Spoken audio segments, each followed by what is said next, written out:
एक कथा। सबेरे वाली गाड़ी।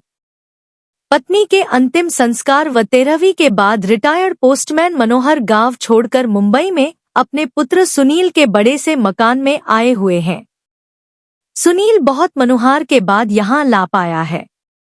यद्यपि वह पहले भी कई बार प्रयास कर चुका था, किंतु अम्मा ही बाबूजी को यह कहकर रोक देती थी कि कहाँ वहां बेटे बहू की जिंदगी में दखल देने चलेंगे। यही ठीक है, सारी जिंदगी यही गुजरी है और जो थोड़ी सी बची है उसे भी यहीं रहकर काट लेंगे। ठीक है न? बस बाबूजी की इच्छा मर जाती। पर इस बार कोई साक्षात अवरोध नहीं था और पत्नी की स्मृतियों में बेटे के स्नेह से अधिक ताकत नहीं थी, इसलिए मनोहर बंबई आ ही गए हैं। सुनील एक बड़ी कंस्ट्रक्शन कंपनी में इंजीनियर है। उसने आलीशान घर व गाड़ी ले रखी है। घर में घुसते ही मनोहर ठिठक कर रुक गए। गुदगुदी मैट पर पैर रखे ही नहीं जा रहे हैं उनके। दरवाजे पर उन्हें रुका देखकर सुनील बोला, आइए बाबूजी, अंदर आइए। बेटा, मेरे गंदे पैरों से यह चटाई गंदी तो नहीं हो जाएगी? बाबूजी, आप उसकी चिंता न करें। आइए यहाँ सोफे पर बैठ जाइए। सहमे हुए कदमों में चलते हुए मनोहर जैसे ही सोफे पर बैठे तो उनकी चीख निकल गई, अरे रे, मर गया रे। उनके बैठते ही नरम और गुदगुदा सोफा की गद्दी अंदर तक धंस गई थी। इससे मनोहर चौंक कर चीख पड़े थे। चाय पीने के बाद सुनील ने मनोहर से कहा, बाबूजी, आइए आपको घर दिखा दूं अपना। जरूर बेटा, चलो।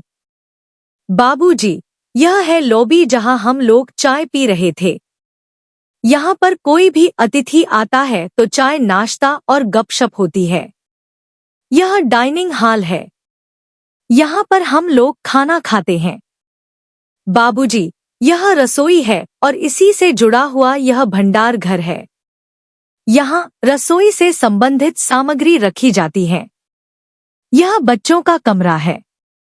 तो बच्चे क्या अपने माँ बाप के साथ नहीं रहते? बाबूजी, यह शहर है और शहरों में मुंबई है। यहाँ बच्चे को जन्म से ही अकेले सोने की आदत डालनी पड़ती है। माँ तो बस समय समय पर उसे दूध पिला देती है और उसके शेष कार्य आया बेबी सिटर आकर कर जाती है। थोड़ा ठहर कर सुनील में आगे कहा, बाबूजी, यह आपकी बहू और मेरे सोने का कमरा है और इस कोने पर यह गेस्ट रूम है। कोई अतिथि आ जाए तो यहीं ठहरता है। यह छोटा सा कमरा पेट्स के लिए है। कभी कोई कुत्ता आदि पाला गया तो उसके लिए व्यवस्था कर रखी है।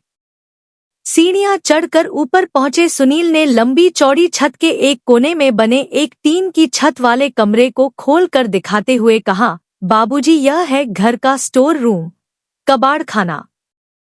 घर की सब टूटी फूटी और बेकार वस्तुएं यहीं पर एकत्र कर दी जाती हैं और दिवाली होली पर इसकी सफाई कर दी जाती है। ऊपर ही यह एक बाथरूम और टॉयलेट भी बना हुआ है। मनोहर ने देखा कि इसी कबाड़खाने के अंदर एक फोल्डिंग चारपाई पर बिस्तर लगा हुआ है और उसी पर उनका झोला रखा हुआ है। मनोहर ने पलटकर सुनील की तरफ देखा, किंतु वह नीचे जा चुका था।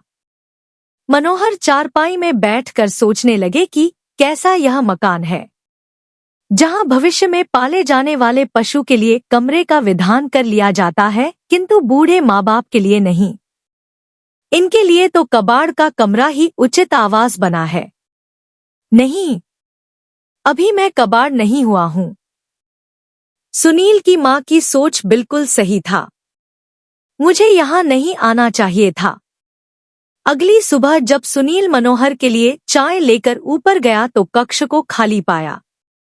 बाबूजी का झोला भी नहीं था वहां। उसने टॉयलेट व बाथरूम भी देख लिए, किंतु बाबूजी वहां भी नहीं थे। वह झट से उतरकर नीचे आया तो पाया कि मेन गेट खुला हुआ है। उधर मनोहर टिकट लेकर गांव वापसी के लिए सबेरे वाली गाड़ी में बैठ चुके थे।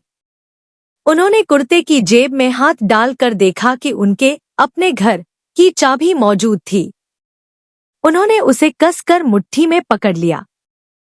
चलती हुई गाड़ी में उनके चेहरे को छू रही हवा उनके इस निर्णय को और मजबूत बना रही थी।